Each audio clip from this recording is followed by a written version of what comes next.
So I, 28M, ran away from home when I was 18 because my parents were jerks who promised to help me out with my college tuition, but at the very last minute, they backed out and told me that they couldn't help me out and left me with no other option than to rely on somebody else for the money.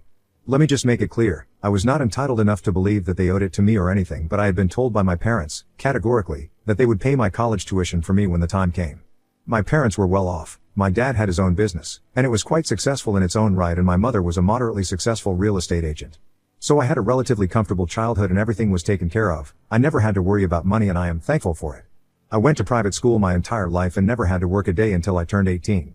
The reason for that was that my parents always reassured me that they would pay for everything and I would be taken care of. So I never thought that I would ever need to worry about how I was going to pay through college because my parents always told me that they were going to handle it all. Naturally, I never felt the need to go out and look for a job or anything, because I assumed that it would be taken care of since I trusted my parents and knew that they would handle it. I also didn't have any reason not to trust them or to question them because they always gave me whatever I asked for and I had a great relationship with my parents, so there was no reason for me to doubt them. I would not say that I was spoiled, but I was always taken care of, that was for sure. I never had any extraordinary demands either, so I was pretty easy to handle as a kid. But around the time of my 18th birthday, I started noticing that my dad was really getting worried about work and would spend way too much time in his office, which is not something that he used to do before. He seemed to be constantly stressed out and I never knew why. I asked my mother several times if he was alright because he didn't seem so, and my mother kept telling me that he was fine, even though his behavior said otherwise.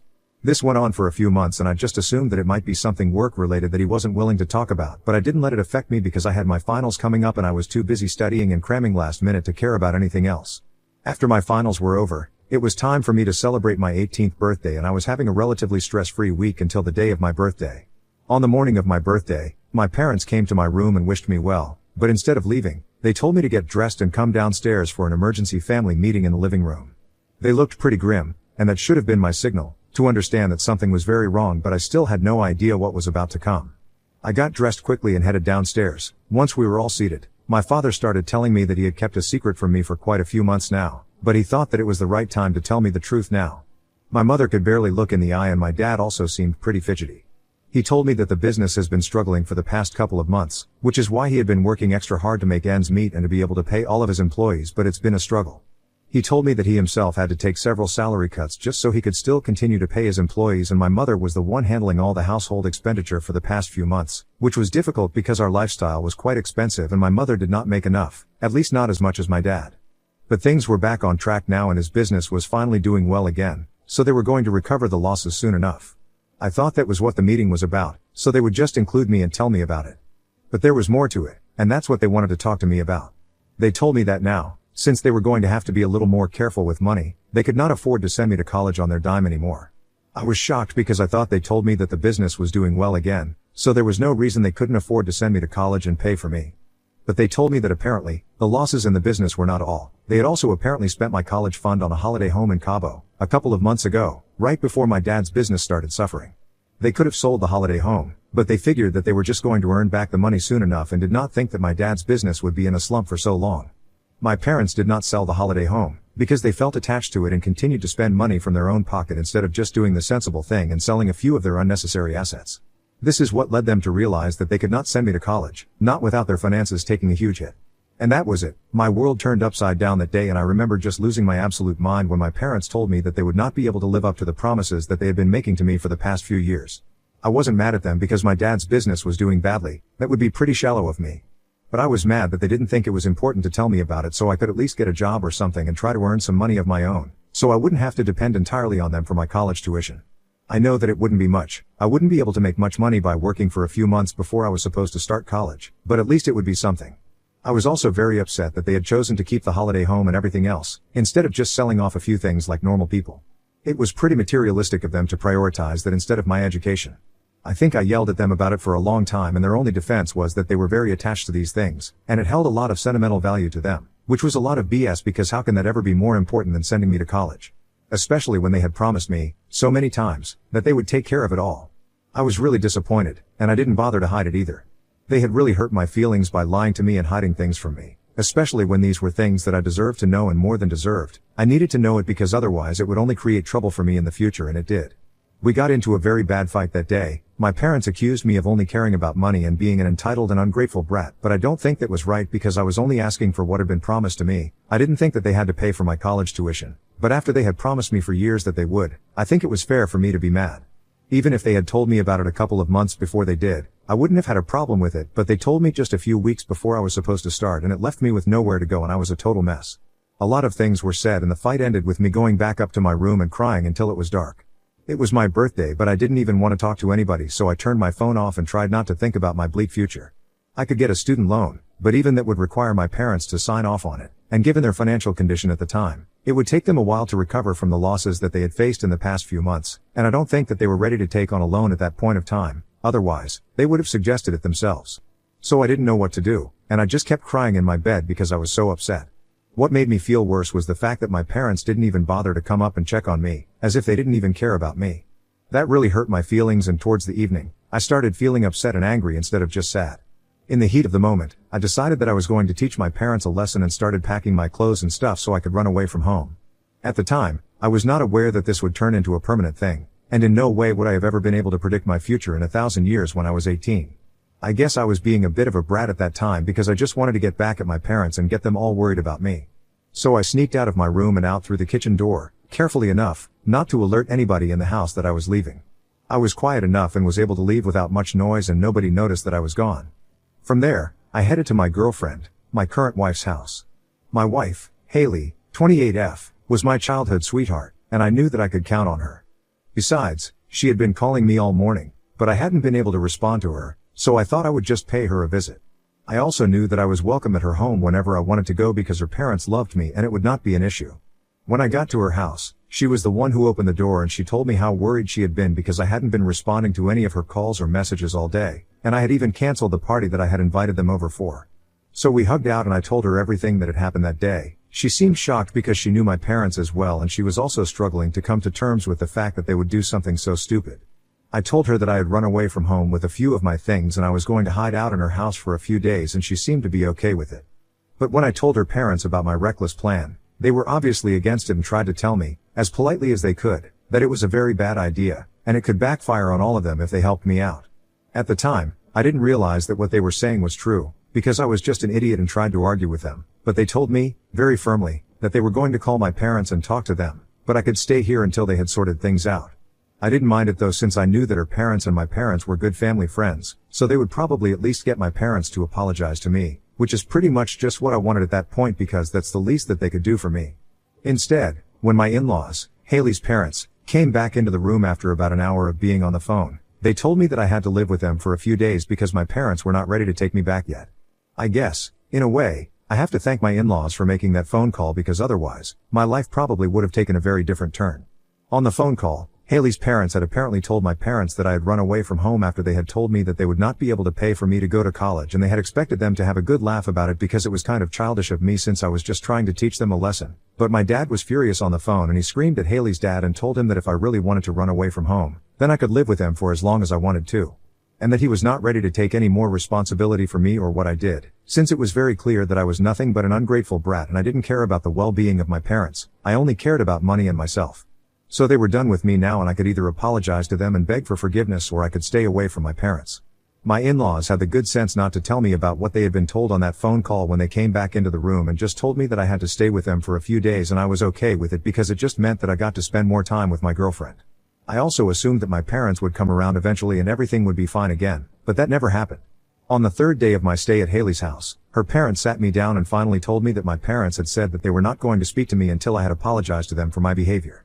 I thought it was crazy and I was quite indignant, so I told him that I was not going to apologize to anybody for what I did because I think I was perfectly reasonable in behaving the way I did. Haley's parents tried to reason with me and told me that while they supported me and honestly believed that this was my parents being inconsiderate and quite unreasonable, I had to go back home eventually and for that, I needed to apologize to my parents. But I told them that I was putting my foot down and I was not going to apologize to them. I wouldn't even go home if it really came down to it and I didn't want to be an inconvenience to them, so I would just look for a place to stay elsewhere. However, as I had mentioned earlier, Haley's parents loved me and told me that I was not going to go and live anywhere else until this fight was sorted out and I would just have to stay with them. When I insisted that I leave since I didn't want to be a burden on them, they rubbished all of it and told me that they didn't mind, and that I was not a burden to them. So that was quite nice of them and I ended up spending the next few weeks in their house until it was time for me to go to college. Yeah, I was actually able to go to college, and that's also thanks to my in-laws because about a week after I left home, my father-in-law sat me down and told me that he had arranged for the money for my tuition, and I could finally make my peace with my parents now. He also told me that I didn't have to worry about the debt or anything, that I could pay it off eventually, once I had a job. And it wouldn't have any interest rates either, since this was not a student loan, so it would be easier for me. So then he told me to call my dad and talk to him, so we could sort things out and I could move back in with him. But I didn't think it was a good idea because my problem was not with the availability of funds, it was with the fact that my dad didn't even think that it was his fault, and he had nothing to be sorry about. It was the fact that he and my mother had been lying to me and giving me false hope for months, knowing that, eventually, they would just have to let me down, and that just broke my heart. Even if they were to go broke, I would still love them as my parents, but I cannot forgive the fact that they had been lying through their teeth. That was not acceptable to me. So I told Haley's dad that while I appreciated his attempt to get me to reconcile with my parents, I was not going to do so, and I also couldn't accept the money because I didn't want to be in debt to him. So I tried to tell him that I didn't need the money, but he told me that I had to go to college, whether or not I reconciled with my parents, and he had already borrowed money from a friend so it had to be put to use. And once again, Haley's dad came to the rescue and I was able to go to college. I told him that I wasn't comfortable taking money from him because I didn't want to be in debt, but he dismissed it by saying that I could just work after college and pay him back, but he had already taken out a loan, so now I had to go to college. I ended up going, and it turned out to be one of the best decisions of my life and I couldn't thank Haley's dad enough for it. He let me live with them, and he also funded me, I couldn't ask for anything else. Not just that, he tried to talk to my parents several times, so that they would understand how I was feeling, but with no success. My parents just refused to reconcile with me or apologize to me. And before I knew it, years had passed, and I hadn't spoken to my parents after that one fight. That was the last time that I met them in person, and they were not even present at my graduation because they cut me off completely once I had run away from home. It was quite disappointing since I had always assumed that they would come around eventually, but the more I waited, the less likely it seemed. Haley's parents tried their best to be there for me and I was quite grateful for it. Sometimes it did help me to forget that my own parents did not care about me. And I really don't think that I could have gotten through that period of my life without their support. They would always let me know that they were there for me, and occasionally, even told me that my parents would be proud of me, but I didn't know that because my parents were no longer in my life. It was pretty difficult to deal with emotionally because I always had a great relationship with my parents growing up, but the fact that one fight was all it took to completely ruin our relationship was just a bit disheartening. And my parents actually chose their material possessions and ego over their own son. That's just sad. So I never called him and they never bothered to reach out to me. That was just how we stopped speaking to each other. And a lot of time has passed since then, 1 decade to be precise, so there has been a lot of change in my life. First off, I got married a couple of years ago, to the love of my life. No surprises there, of course, I got married to Haley and life has been blissful since then. About a year ago, I had a beautiful baby boy with my wife, which just completed our family. To ask about their own grandson. It's fine though, I had kind of given up hope that they would ever contact me once I got married without them being present at the ceremony. And not just my personal life, things have changed a lot for me in my career as well. I started out working at a small firm and I guess you could say that I worked my way to the top because now I am in a manager position and I get paid pretty handsomely. I have been able to pay off my debt to my father-in-law, even though he never brought it up, and never asked me for the money because that's just the kind of person that he is. I wanted to let him know how grateful I am to him for everything that he has done for me, so I paid the money back to him, a little more than the original amount. It's just money, it can never actually show anybody how grateful I am for all their support throughout my life. So, in the past 10 years, things have changed for me, and I would say that life has only gotten better and my 18-year-old self would be really proud of me if he knew where I had gotten to. And I genuinely never expected that I would hear from my parents ever again because, well, let's be honest, they had numerous opportunities to reach out to me. They could have tried to do so at my graduation, when I got engaged or married, or even when I had my first child. But they didn't, and that was a choice that they were making. There was no way that they didn't know about any of these events because I posted them on social media and I had a lot of relatives added there, so somebody must have told them, but they didn't care so they didn't contact me. I missed them, in spite of everything, but I had stopped holding out hopes that they would contact me at any point because it was very clear to me that to them, nothing was more important than themselves and they refused to acknowledge the fact that they were wrong for what they did all those years ago. And if they couldn't accept that they were wrong, I couldn't let them back into my life because then it would just get toxic and messy. So in order for us to have a relationship again, they had to acknowledge their mistakes. And they did that. I didn't think we would have anything to talk about. But then, about a week ago, my dad reached out to me after almost 10 years and it was not good news.